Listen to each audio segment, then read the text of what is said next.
আর্জেন্টিনায় লাতিন আমেরিকার সর্বোচ্চ পর্বতশৃঙ্গ মাউন্ট অ্যাকনকাগুয়া অভিযানে যাচ্ছেন দুই বাংলাদেশি অভিযাত্রী। তারা হলেন প্রবাল বর্মন এবং মুজিবুর রহমান। আর্জেন্টিনার উদ্দেশ্যে দেশ ছাড়বেন 7 জানুয়ারি। রাজধানী বিশ্ব সাহিত্য কেন্দ্রের সংবাদ সম্মেলনে অভিযানের আনুষ্ঠানিক ঘোষণা দেওয়া হয়। নিরাপদ যাত্রা এবং সফল সামিট কামনা করেন দুই পর্বতারোহী। জানান, মিশন 7 সামিট বা 7 মহাদেশের 7টি সর্বোচ্চ চূড়া জয়ের অংশ হিসেবেই তাদের এই অভিযান।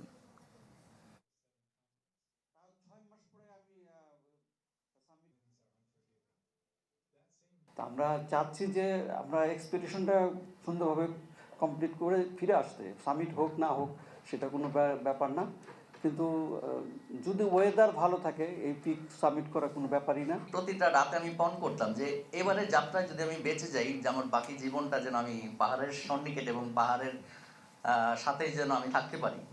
তো ওইভাবেই আসলে নিজেকে তখন আমি প্রিপেয়ার করতে শুরু করি।